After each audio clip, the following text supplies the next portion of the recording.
আজকে 2 রকম রেসিপি নিয়ে চলে এসেছি, আর অল্প সময়ে সকলের ভালো লাগবে, ছোট থেকে বড় ইফতারে।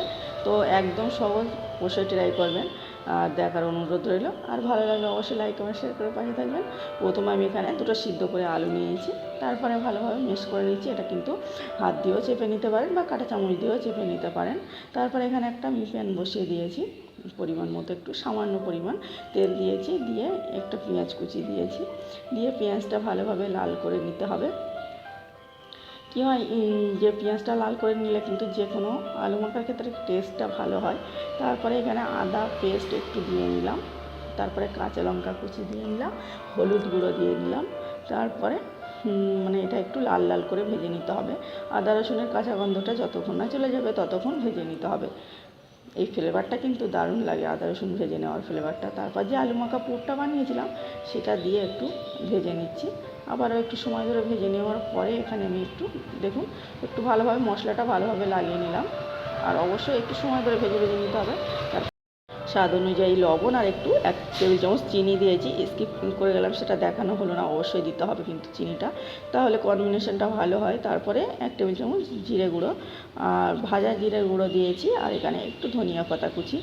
আমি কিন্তু বলছি লবণের সঙ্গে আমি চিনিটা 1 টেবিল চামচ দিয়েছিলাম, এটা কিন্তু অবশ্যই রাখতে হবে, তাহলে কিন্তু খেতে ভালো হয়। তারপরে আমি এটা আবার একটু সময় ধরে ভাজা ভাজা করে নিলাম। তো একটু সময় ধরে শুকনো শুকনো করে ভাজা ভাজা করে নিতে হবে। তো আমার ভাজা ভাজা করা রেডি হয়ে গেছে, এটা আমি সাইডে সরিয়ে রেখে দিচ্ছি। তারপরে আমি পাউরুটি নিয়েছি, পাউরুটিগুলো এভাবে পিস করে নিচ্ছি। দোকানে সাধারণত এমনভাবে শেপ দিয়ে বানাই। তো এটা মানে ইফতারের সন্ধ্যাবেলা বেশিরভাগ বাচ্চারা খেতে চায়, তো এটা অবশ্যই ট্রাই করবেন। আর আশা করছি ছোটো বড়ো সকলের ভালো লাগবে।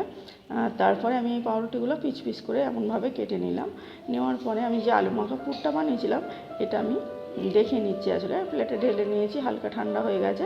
আমি এখন আলু মাখা পুরটা মানে 1 টেবিল চামচ দিয়ে নেব, দিয়ে একটু ভালোভাবে এভাবে চারিদিকটায় লাগিয়ে নেব।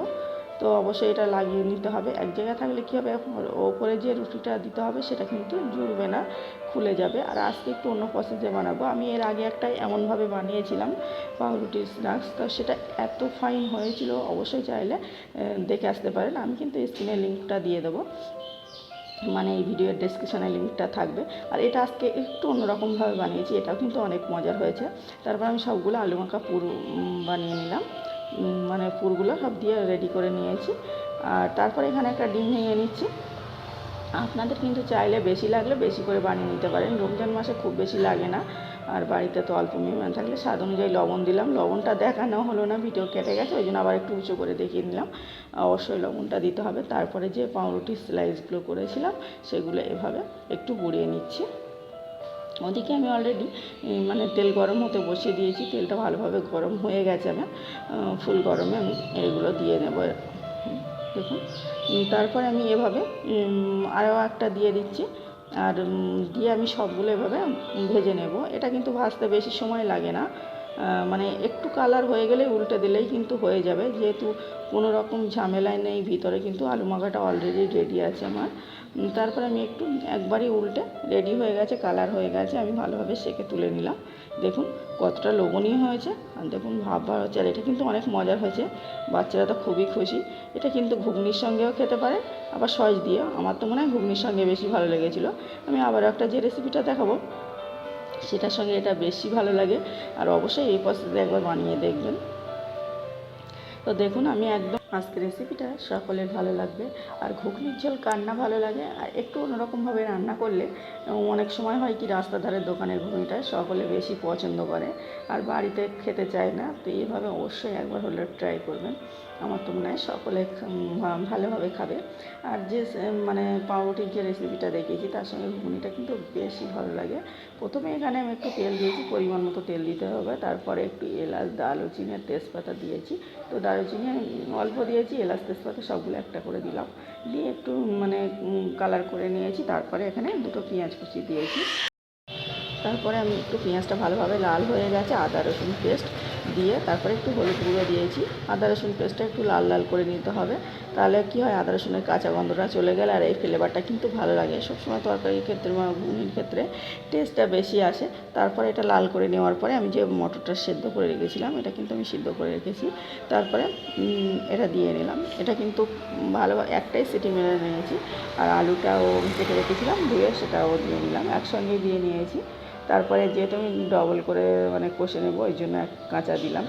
তারপরে আমি এটা নেড়ে চেড়ে মানে একটু ভালোভাবে নেড়ে চেড়ে কষিয়ে নেব। তারপরে নাড়া হয়ে গেছে, এখানে পরিমাণ মতো হলুদ গুঁড়ো, আগে যেহেতু হলুদ গুঁড়ো দেওয়া ছিল অল্প করে দিলাম, তারপরে স্বাদ মতো লবণ, আর মটরে যেহেতু সিদ্ধতে লবণ দেওয়া ছিল ওই জন্য বুঝে দিতে হবে। তারপর লঙ্কা গুঁড়ো 1 টেবিল চামচ, আর জিরে মরিচ আর ধনিয়া গুঁড়ো ভাজা মানে ভেজে রাখা গুঁড়োটা 1 টেবিল চামচ দিয়ে আবার একটু ভালোভাবে নেড়ে চেড়ে কষিয়ে নিচ্ছি। যে কোনো তরকারির ক্ষেত্রে কষিয়ে নেওয়াটা বেশি টেস্টি হয় তরকারিতে, মানে মশলা কতটা দেবেন সেটা বড় ব্যাপার না, বড় ব্যাপার হলো তরকারিটা কষানো কেমন হলো। তো দেখে বোঝা যাচ্ছে যে ভালোভাবে কষানো হয়ে গেছে, তরকারির কালারটা কিন্তু চেঞ্জ হয়ে গেছে, একটু লাল লাল হয়ে গেছে, মানে ভাজা ভাজা টাইপের। তারপরে আমি এখন মানে দেখুন ভাজা ভাজা ভালো করে শুকনো শুকনো করে নিয়েছি, একদম 1 ফোঁটা জল থাকবে না। এখন আমি 1 কাপ জল দিয়ে দিচ্ছি, মানে এটা প্রয়োজন অনুযায়ী দিতে হবে। যেহেতু আমার আলুটা কাঁচা আছে, আলুটাও সিদ্ধ দিলে কিন্তু এখানে হাফ কাপে 2 টেবিল চামচের মতো জল লাগবে। তো আমি হাফ কাপ জল দিয়ে এটা কিছুক্ষণ মানে সিদ্ধ করে নেব। হাই হিটে আমি সিদ্ধ করে নিয়েছি, তাহলে মটরটা ভালোভাবে মানে সিদ্ধ হয়ে যাবে, মানে গোলে ঝোল হয়ে যাবে না। তারপরে আমি ঢাকা খুলে, এখন কিন্তু হালকা মানে রস রস আছে, এই পর্যায়ে আমি একটা টমেটো কুচিয়ে রেখেছিলাম সেটা দিয়ে নেব। তো দেখুন এইভাবে আমি একটু নেড়ে নিচ্ছি, আসলে দেখছি নিচের দিকে লেগে গেছে কি। টমেটোটা দিয়ে আবার একটু নেড়ে দিচ্ছি, তাহলে তাড়াতাড়ি গলে যাবে। তারপরে আমি এটা মানে নেড়ে দিয়ে আমি এটা ঢাকা দিয়ে আবারও কিছুক্ষণ শুকনো শুকনো করে নেব। যতক্ষণ এই রস রস ব্যাপারটা আছে শুকনো হয়ে গেলে কিন্তু ভালো হবে, টমেটোটাও গলে যাবে আর খাবারের টেস্টটা বেশি হবে। তারপরে আবার ঢাকা দিয়ে শুকনো শুকনো করে নিচ্ছি। আমি ঢাকা খুলে একদম শুকনো হয়ে গেছে প্রায়, আবার একটু বার করে নেড়ে চেড়ে নিচ্ছি। দেখে বুঝতে পারছেন নিচের দিকে লেগে লেগে যাচ্ছে, তো একটু নেড়ে চেড়ে নিয়ে এভাবে সময় ধরে নেড়ে নিতে হবে, সেটা আপনি রান্না করতে করতে বুঝতে পারবেন। আবারও শুকনো শুকনো হয়ে আসছে, আমি এই পর্যায়ে একটা মানে ফের ওই 1 কাপের মতো জল দিয়ে দেবো আমি। দেখুন একটু নেড়েচেড়ে 1 কাপের মতো জল দিয়েছি। এখন কিন্তু কালারটা এমন লাগছে, পরে কিন্তু চেঞ্জ হয়ে যাবে জল দিয়ে আবারও নামিয়ে নিলে।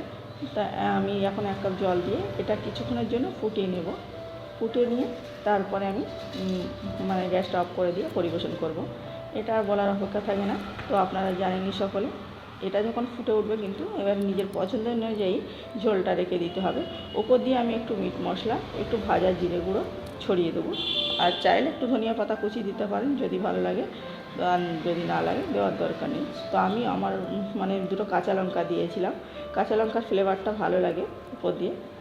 তো আমি একটু ফুটিয়ে নিয়ে আমার রেডি হয়ে গেছে, ঢাকা দিয়ে আমি রেডি করে পরিবেশন করে নিচ্ছি। আপনাদের কেমন লেগেছে অবশ্যই এভাবে ট্রাই করবেন, ভালো লাগলে একটা লাইক করার অনুরোধ রইল, আর পাশেও থাকবেন। আবারও দেখা হচ্ছে অন্য কোনো ভিডিও, ততক্ষণে ভালো থাকবেন, সুস্থ থাকবেন।